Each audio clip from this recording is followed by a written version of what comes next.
দিনের যুদ্ধবিরতিতে Israel Lebanon, বৈরুতে আনন্দ উল্লাস, স্বাগত জানালো সৌদি সহ বিভিন্ন দেশ। হিজবুল্লাহকে শান্তি বজায় রাখার আহ্বান ট্রাম্পের। শিগগিরই ইরান যুদ্ধ শেষ হবে, আবারও বললেন ট্রাম্প। চুক্তির জন্য পাকিস্তান সফর করতে পারেন মার্কিন president. I would go to Pakistan, yeah. Pakistan has been great. They've been so good. Islamabad, I might go, yeah.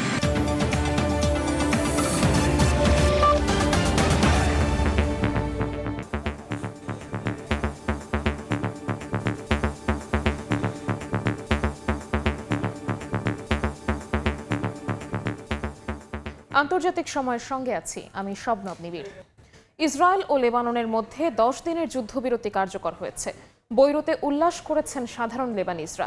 এমন সিদ্ধান্তকে স্বাগত জানিয়েছে সৌদি, ওমান সহ বিভিন্ন দেশ। যদিও যুদ্ধবিরতি কার্যকর হওয়ার 1 ঘন্টার মধ্যে তা লঙ্ঘনের অভিযোগ উঠেছে। এদিকে মন্ত্রিসভায় ভোট হওয়ার আগেই ট্রাম্পের ঘোষণায় ক্ষোভের সৃষ্টি হয়েছে ইসরায়েলের অভ্যন্তরে। 10 দিনের যুদ্ধবিরতি ঘোষণার পরই রাস্তায় নেমে আসেন লেবাননের বাসিন্দারা। গাড়ির হর্ন বাজিয়ে ও বিজয় চিহ্ন দেখিয়ে আনন্দ উল্লাস করেন তারা। দীর্ঘদিনের সংঘাতের পর এই স্বল্প সময়ের শান্তি এখন স্বস্তির কারণ হয়ে উঠেছে লেবানিজদের জন্য। দক্ষিণাঞ্চল তার মানুষের কারণেই আলোকিত। যারা আমাদের ফিরে আসার পথ তৈরি করেছেন, সেই শহীদদের প্রতি আল্লাহ রহম করুন।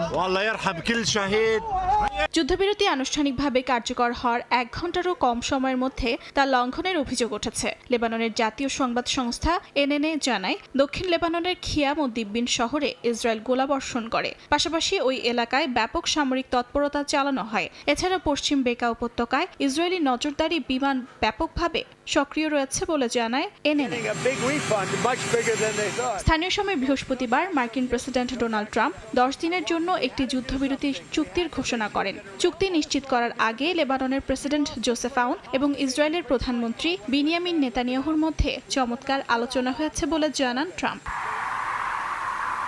যুদ্ধবিরতির সিদ্ধান্তকে স্বাগত জানিয়েছে সৌদি আরব, ওমান, জাতিসংঘ সহ বিভিন্ন দেশ ও সংস্থা। তবে মন্ত্রিসভায় ভোট হওয়ার আগেই লেবাননের সঙ্গে ট্রাম্প যুদ্ধবিরতি ঘোষণা করায় ক্ষোভের সৃষ্টি হয়েছে ইসরায়েলের অভ্যন্তরে।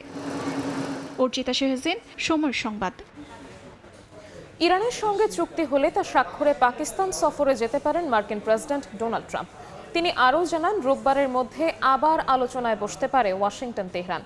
এদিকে কূটনৈতিক প্রচেষ্টার অংশ হিসেবে ইরানের প্রেসিডেন্ট মাসুদ পেজেশকিয়ান ও আইআরজিসির কমান্ডার আলী আবদুল্লাহির সঙ্গে সাক্ষাৎ করেছেন পাকিস্তানের সেনাপ্রধান আসিম মুনির। সংঘাত বন্ধে আলোচনার বিকল্প নেই বলে জানিয়েছে চীন।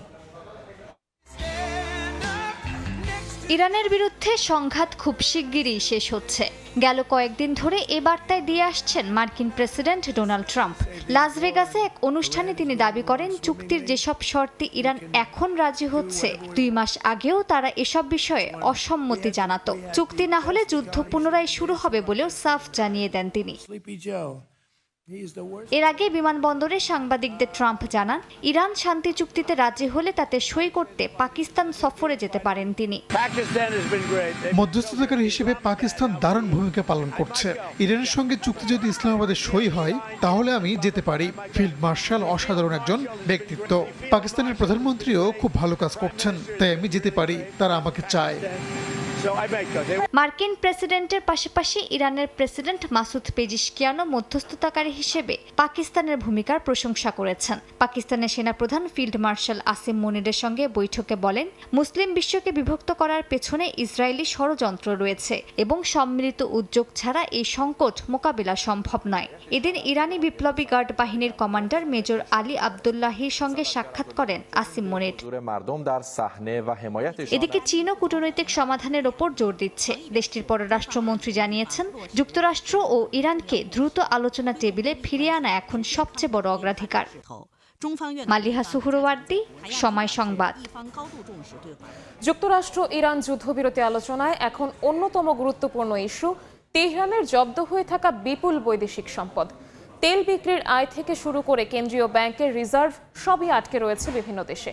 বিশ্লেষকদের মতে, এই অর্থ মুক্তি পেলে ইরানের অর্থনীতিতে বড় ধরনের পরিবর্তন আসতে পারে। যুদ্ধবিরতির উদ্দেশ্যে ইরানের প্রস্তাবিত 10 দফার গুরুত্বপূর্ণ একটি শর্ত তাদের জব্দ হওয়া সম্পদ ফিরিয়ে দেয়া। আসন্ন দ্বিতীয় ধাপের ওয়াশিংটন তেহরান বৈঠককে ঘিরে আবারও আলোচনায় এসেছে এই ইস্যু। বিশ্লেষকরা বলছেন, বিশ্বের বিভিন্ন দেশে ইরানের প্রায় $100 বিলিয়ন সম্পদ আটকে আছে, যা মুক্তি পেলে ইরানের অর্থনীতিতে বড় ধরনের পরিবর্তন আসতে পারে। বিদেশে জব্দ থাকা ইরানের মোট সম্পদের মধ্যে রয়েছে তেল ও গ্যাস বিক্রি থেকে অর্জিত বৈদেশিক মুদ্রা, কেন্দ্রীয় ব্যাংকের রিজার্ভ, বিদেশি ব্যাংকে জমা আমানত এবং বিভিন্ন আর্থিক বিনিয়োগ। এসব অর্থ বর্তমানে চীন, ভারত, ইরাক, কাতার, জাপান এবং ইউরোপের কয়েকটি দেশের ব্যাংক ও আর্থিক প্রতিষ্ঠানে আটকে রয়েছে। উদাহরণ হিসেবে চীনে অন্তত $20 বিলিয়ন, ভারতে প্রায় $7 বিলিয়ন, ইরাকে $6 বিলিয়ন, কাতারে $6 বিলিয়ন এবং যুক্তরাষ্ট্রে প্রায় $2 বিলিয়ন জব্দ রয়েছে। এই সম্পদ জব্দের সূচনা ঘটে 1979 সালে। তেহরানে মার্কিন দূতাবাসে জিম্মি সংকটের জেরে যুক্তরাষ্ট্র প্রথমবার ইরানের সম্পদ জব্দ করে। পরবর্তীতে ইরানের পারমাণবিক কর্মসূচি, ক্ষেপণাস্ত্র উন্নয়ন এবং আঞ্চলিক ভূ-রাজনৈতিক উত্তেজনাকে কেন্দ্র করে যুক্তরাষ্ট্র ও তার মিত্ররা একাধিক দফায় নিষেধাজ্ঞা আরোপ করে। জব্দকৃত সম্পদ মূলত আন্তর্জাতিক ব্যাংক, কেন্দ্রীয় ব্যাংকের হিসাব এবং আর্থিক প্রতিষ্ঠানে সংরক্ষিত থাকে। নিষেধাজ্ঞা, আদালতের নির্দেশ বা নীতিগত সীমাবদ্ধতার কারণে ইরান এই অর্থ উত্তোলন, স্থানান্তর বা বিনিয়োগ করতে পারে না। অর্থাৎ নিজস্ব তেল বিক্রির আয় থাকলেও তা ব্যবহার করার ক্ষমতা সীমিত। সমালোচকরা বলছেন, এই ধরনের পদক্ষেপ কেবল অর্থনৈতিক নয়, বরং রাজনৈতিক চাপ প্রয়োগের একটি কৌশল হিসেবেও ব্যবহৃত হয়। দীর্ঘদিনের নিষেধাজ্ঞার কারণে দেশটিতে উচ্চ মূল্যস্ফীতি, মুদ্রার অবমূল্যায়ন এবং বিনিয়োগ সংকট তৈরি হয়েছে। এই অর্থ ফেরত এলে বৈদেশিক মুদ্রার রিজার্ভ শক্তিশালী হবে, রিয়ালের মান স্থিতিশীল হতে পারে এবং আমদানি ব্যয় নিয়ন্ত্রণে রাখা সহজ হবে। পাশাপাশি তেল খাত, বিদ্যুৎ, পানি ও অবকাঠামো উন্নয়নে বড় বিনিয়োগ সম্ভব হবে। বিশ্লেষকদের মতে, যুদ্ধ পরবর্তী পুনর্গঠন, শিল্প খাতের আধুনিকায়ন এবং সামগ্রিক অর্থনৈতিক প্রবৃদ্ধি পুনরুদ্ধারেও এই সম্পদ গুরুত্বপূর্ণ ভূমিকা রাখবে। সাদিয়া তাসনিম, সময় সংবাদ। বোমার আঘাতে শুধু মানুষ নয়, ক্ষতবিক্ষত হয়েছে ইতিহাসও। ইরানের শত শত বছরের পুরনো প্রাসাদ, ঐতিহ্য আর সংস্কৃতির নিদর্শনে এখন ধ্বংসের চিহ্ন। ভাঙা কাঁচ, ধুলো মাখা সিংহাসন সহ সবকিছুই যেন অতীতের এক নিঃশব্দ আর্তনাদ বয়ে বেড়াচ্ছে। এই ক্ষতি শুধু একটি দেশের নয়, পুরো বিশ্বের ইতিহাসের ক্ষয় বলে জানিয়েছেন স্থানীয় বাসিন্দারা।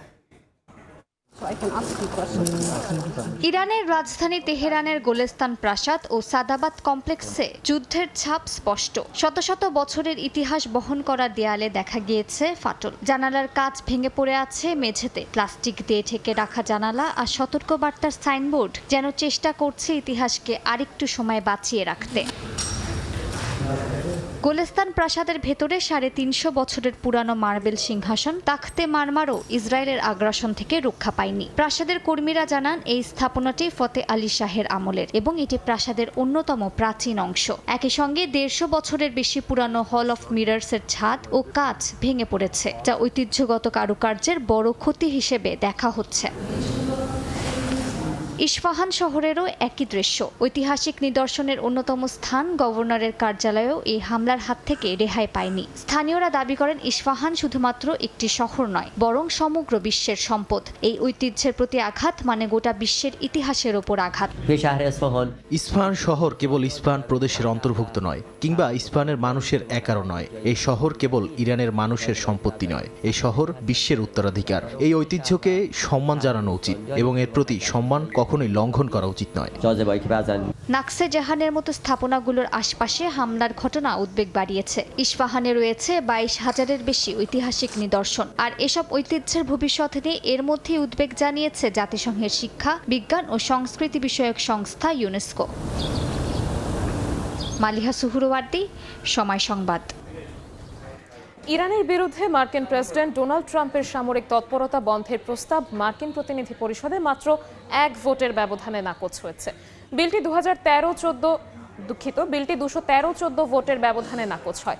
কংগ্রেসের নিম্নকক্ষ প্রতিনিধি পরিষদ গত মাসের শুরুতে এমন একটি বিল পাস করার চেষ্টা করে ব্যর্থ হয়েছিল, কিন্তু কিছু রিপাবলিকান সিনেটর সাংবাদিকদের জানান, যুদ্ধ 60 দিন পর্যন্ত গড়ালে কংগ্রেসের অনুমোদনের বিষয়ে তাদের চিন্তাভাবনায় পরিবর্তন আসতে পারে।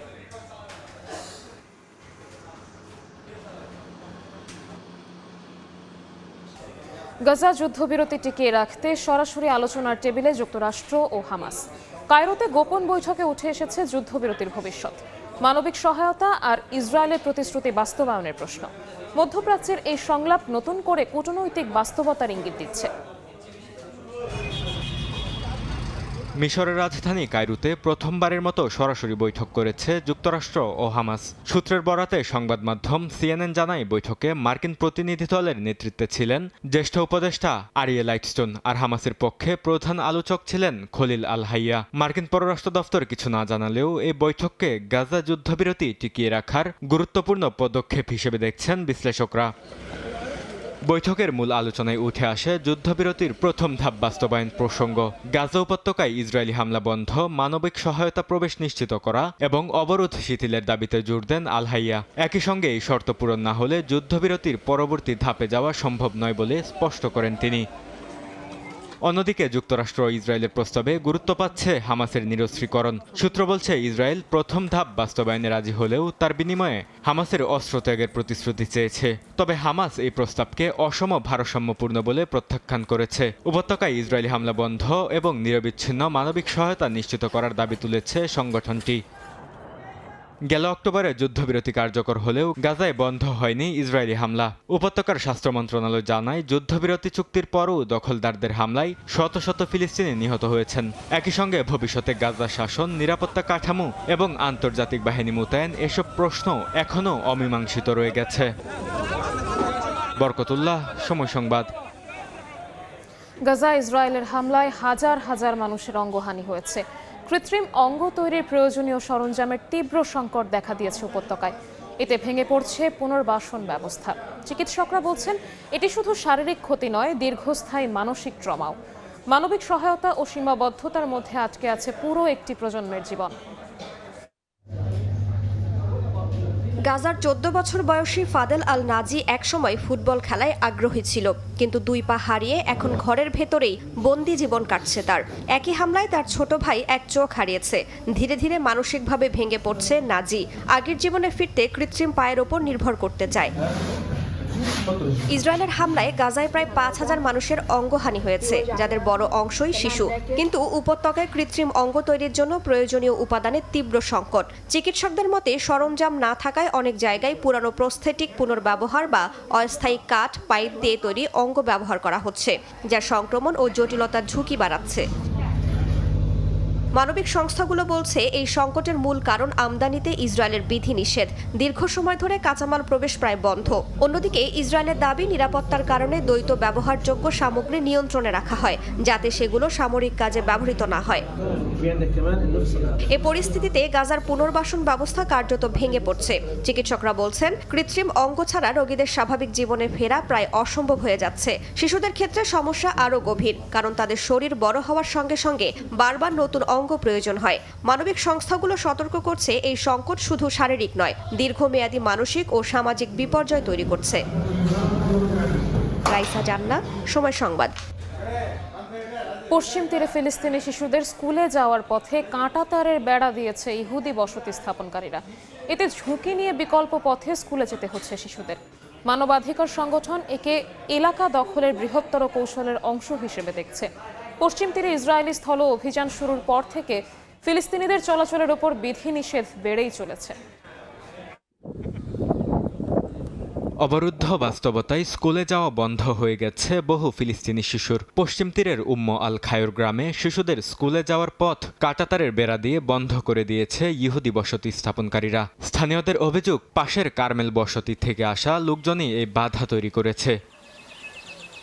গ্রাম পরিষদের প্রধান খলিল হাতালিন জানান, শিশুদের নিরাপদ চলাচলের একমাত্র পথ এটি। সে পথ বন্ধ হওয়ায় শিশুদের ঝুঁকিপূর্ণ বিকল্প পথে যেতে হচ্ছে, যা সরাসরি বসতির কাছে দিয়ে যায়। ফলে শিশুদের নিরাপত্তা নিয়ে উদ্বেগ আরও বাড়ছে।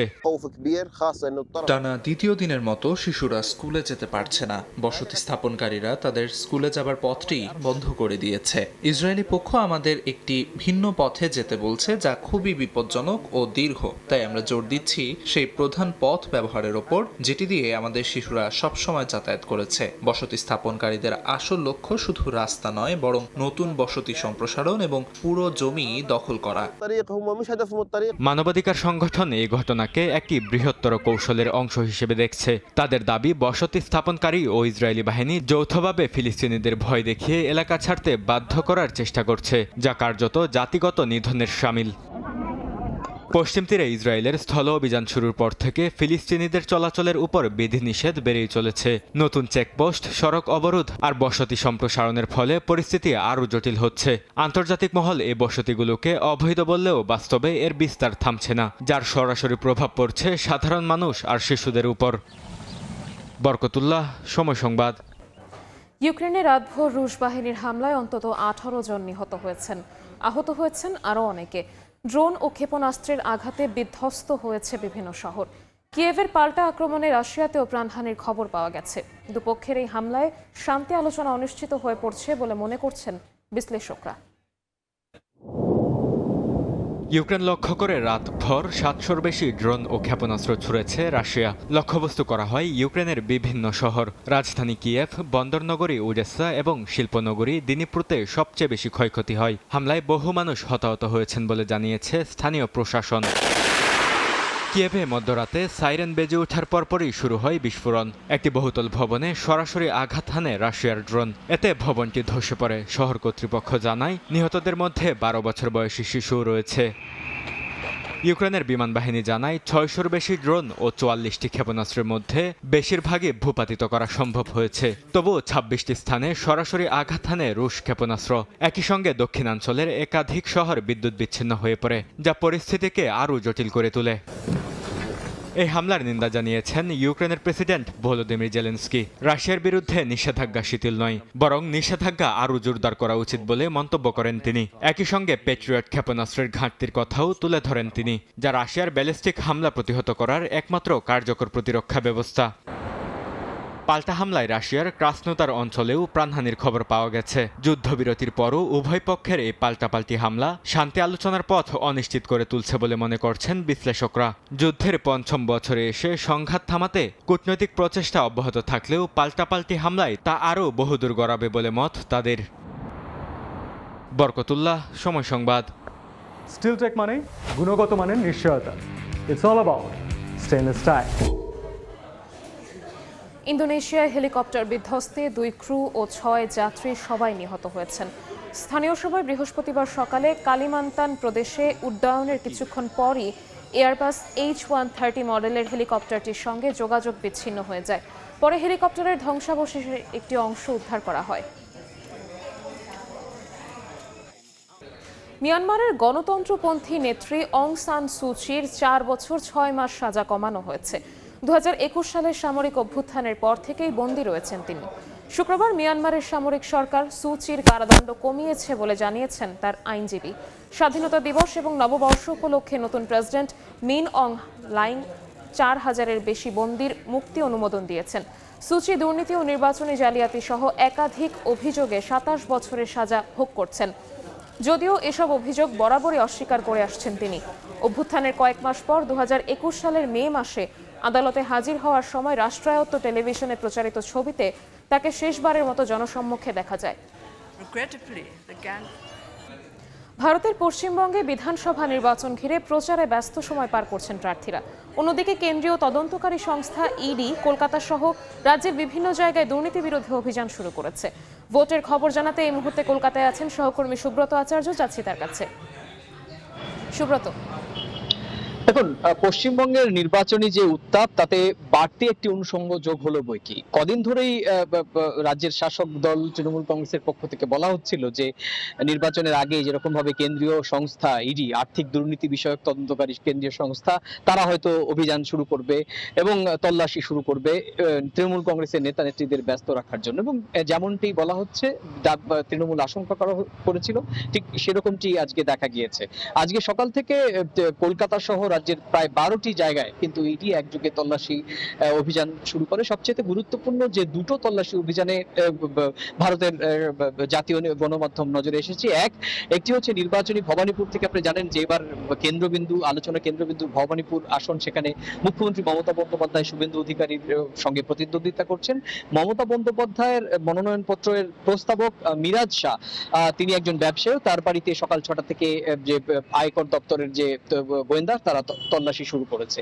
আবার একই রকম ভাবে তৃণমূল কংগ্রেসের প্রধান নির্বাচনী যে অফিস, সেই অফিসেও আজকে সকাল থেকে তল্লাশি শুরু করা হয় এবং রাসবিহারীর বিধায়ক পদপ্রার্থী এবং প্রভাবশালী তৃণমূল নেতা মমতা বন্দ্যোপাধ্যায়ের অত্যন্ত ঘনিষ্ঠ দেবাশিস কুমার, তার বাড়িতে এবং তার শ্বশুর বাড়িতেও একই রকম ভাবে ইডির অভিযান শুরু হয়েছে। এবং একই রকম ভাবে দেখা যাচ্ছে যে, যেহেতু বলেছি কলকাতা এবং কলকাতার পার্শ্ববর্তী বিভিন্ন জায়গায় 12টি জায়গায় তল্লাশি শুরু হয়েছে, কিছু কনস্ট্রাকশন কোম্পানি যারা বাড়িকে বা জায়গা কিনে বহুতল ভবন নির্মাণ করে, সেই সমস্ত কয়েকটি একেবারে পরিচিত যে সংস্থা, তাদের তাদের সংস্থার মালিক, তাদের বাড়িতে তল্লাশি অভিযান শুরু হয়েছে এবং তাদের সঙ্গে তৃণমূল কংগ্রেসের কয়েকজন নেতা, তাদেরকেও তাদের বাড়িতেও তল্লাশি চলছে। তো এইটি নিঃসন্দেহে নির্বাচনী যে উত্তাপ, নির্বাচনী যে প্রচার প্রচারণা, তার সঙ্গে বাড়তি একটি যে মাত্রা সেটি যোগ করেছে। এরপর জানেন যে মাত্র 5 দিন, আজকের দিন বাদ দিলে আর 5 দিন, 6 দিনের মাথায় হচ্ছে পশ্চিমবঙ্গে প্রথম দফার যে নির্বাচন। আপনি জানেন যে প্রথম দফা নির্বাচন হবে 23 এপ্রিল। সেই জায়গায় উত্তরবঙ্গের যে কটি জেলা রয়েছে, সেই জেলার 152টি আসনে, বিধানসভা আসনে ভোট গ্রহণ হবে। সেই ভোটের প্রচার প্রচারণায় বিজেপির একেবারে হেভিওয়েট প্রার্থী আসামের মুখ্যমন্ত্রী হেমন্ত বিশ্ব শর্মা, মধ্যপ্রদেশের মুখ্যমন্ত্রী মিঠুন চক্রবর্তী, শুভেন্দু অধিকারী, তৃণমূল কংগ্রেসের মুখ্যমন্ত্রী সভানেত্রী মমতা বন্দ্যোপাধ্যায় সহ সমস্ত রাজনৈতিক দলের নেতা নেত্রীরা কিন্তু সবশেষ প্রচারের যে সময়, সেটি কিন্তু ব্যস্ততম সময় পার করছে। তো সব মিলিয়ে নির্বাচনী সময়ে ভোট যত এগিয়ে আসছে, ততই নানা রকম উত্তাপ হয়ে যাওয়ার যে আবহ, সেটি কিন্তু আমরা দেখতে পাচ্ছি। তো এই ছিল আমার কাছে ভারতের অত্যন্ত গুরুত্বপূর্ণ পশ্চিমবঙ্গে বিধানসভা নির্বাচনের যে রাজনৈতিক আবহ, সে সংক্রান্ত আমার কাছে থাকা সবশেষ তথ্য। পশ্চিমবঙ্গের বিধানসভা নির্বাচনের সর্বশেষ খবর জানাতে কলকাতা থেকে আমাদের সাথে সরাসরি যুক্ত হয়েছিলেন সহকর্মী সুব্রত আচার্য। নেপালের নতুন প্রধানমন্ত্রী বালেন্দ্র শাহ ক্ষমতায় বসেই দুর্নীতির বিরুদ্ধে কঠোর বার্তা দিয়েছেন। অতীত ও বর্তমান রাজনীতিবিদদের সম্পদ খতিয়ে দেখতে গঠন করা হয়েছে তদন্ত প্যানেল। 2008 সালের পর থেকে ক্ষমতায় থাকা শত শত রাজনীতিক ও সরকারি কর্মকর্তার আওতায় পড়বে বলে মনে করছেন বিশ্লেষকরা।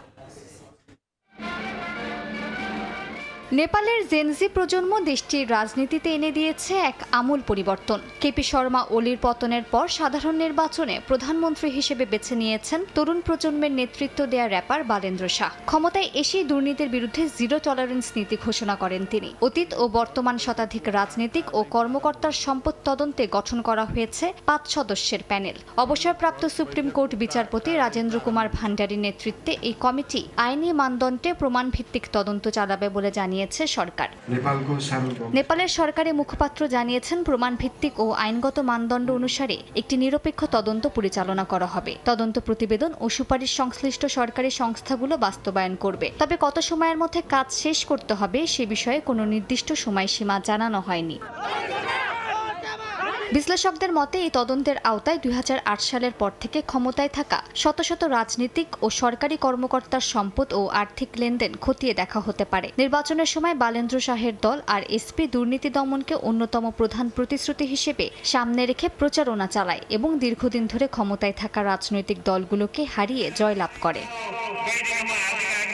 এর আগে ক্ষমতায় এসে কূটনীতিতে বড় পরিবর্তনের ইঙ্গিত দেন শাহ। দীর্ঘদিনের প্রথা ভেঙে একসঙ্গে 17 দেশের রাষ্ট্রদূতের সঙ্গে বৈঠক করেন তিনি। বৈঠকে নেপালের অভিবাসী শ্রমিকদের নিরাপত্তা, অর্থনৈতিক উন্নয়ন এবং ভারসাম্যপূর্ণ পররাষ্ট্রনীতির উপর জোর দেন, যা আন্তর্জাতিক অংশীদারদের কাছে একটি সমন্বিত রাষ্ট্রনির্ভর কূটনীতির বার্তা হিসেবে দেখা হচ্ছে। মালিহা সুহরওয়ার্দী, সময় সংবাদ। যুক্তরাষ্ট্রের নিউ ইয়র্কে হয়ে গেল কুকুরের গলায় পরানোর জন্য হীরা খচিত মালার প্রদর্শনী। প্রতিটি চেইন 18 ক্যারেট সোনা ও হীরা দিয়ে তৈরি। এই পণ্য বিক্রির লভ্যাংশের 10% পশু আশ্রয় কেন্দ্রগুলোতে দান করা হবে। বানরের গলায় মুক্তোর মালার কথা শুনলেও কুকুরের গলায় হীরের মালার গল্পটা একেবারেই নতুন। আর এই গল্পের উত্থান যুক্তরাষ্ট্রের ব্যাকওয়ার্ড হোটেল নিউ ইয়র্কে। বিলাসবহুল আয়োজনের মধ্য দিয়ে পোষা কুকুরের জন্য হীরা খচিত কলার প্রদর্শন করা হয়েছে সেখানে। আয়োজনে ক্যানাইন কালচার ডায়মন্ড এক্সপিরিয়েন্সের উদ্বোধন করা হয়, যেখানে পোষা প্রাণীর জন্য বিশেষভাবে ডিজাইন করা গয়না তুলে ধরা হয়। ফরাসি বুলডগ বাবাকে টাক্সিডো ভেস্ট পরিয়ে তার গলায় পরানো হয় ডায়মন্ড কলার। প্রতিটি কলার 18 ক্যারেট সোনা ও হীরা দিয়ে হাতে তৈরি। কিছু ডিজাইনে হার্ট শেপ ডায়মন্ড, বিশেষ চার্ম এবং হোটেলের নিজস্ব স্টাইল যুক্ত করা হয়েছে। প্রতিষ্ঠানটির প্রতিষ্ঠাতা রাকেলি ওয়াটার্স স্বামীর জানান, পোষা কুকুরের প্রতি ভালোবাসা ও সম্মান জানাতেই এমন উদ্যোগ। I think dogs giving you more than you give them. আমার মনে হয় কুকুর আমাদের যতটা ভালোবাসা আর আন্তরিকতা দেয় আমরা ততটা দিতে পারি না, তাই তাদের প্রতি ভালোবাসা প্রকাশই আমার এই উদ্যোগ। Basically, and I love to help the communities. The D diamond new York জানিয়েছে তাদের মোট লাভের 10% নিউ ইয়র্কের নো কিল পশু আশ্রয় কেন্দ্রগুলোতে দেয়া হবে। প্রতিষ্ঠাতার মতে এটি শুধু ব্যবসা নয়, বরং প্রাণীদের নতুন জীবন দেওয়ার একটি প্রচেষ্টা। সাদিয়া তাসনিম, সময় সংবাদ। আন্তর্জাতিক সময়ের শীর্ষ সংবাদগুলো জানিয়ে দিচ্ছি আরও একবার।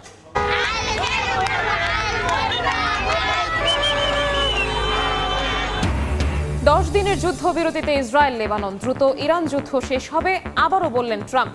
চুক্তির জন্য পাকিস্তান সফর করতে পারেন মার্কিন প্রেসিডেন্ট। ইউক্রেনে রাতভর রুশ হামলায় নিহত 18, বিধ্বস্ত বিভিন্ন শহর। পাল্টা আক্রমণে রাশিয়াতেও প্রাণহানি। শান্তি আলোচনার পথ অনিশ্চিত বলছেন বিশ্লেষকরা।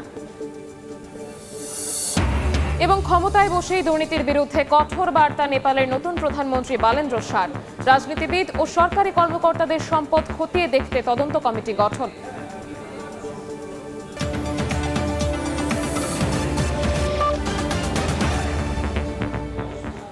এই ছিল আন্তর্জাতিক সময়। এরপর সময় সংবাদের প্রতিষ্ঠা বার্ষিকী উপলক্ষে জিন্দা পার্ক থেকে সরাসরি দেখবেন বিকেল 5টার সময় সংবাদ। সঙ্গেই থাকুন সময়ের।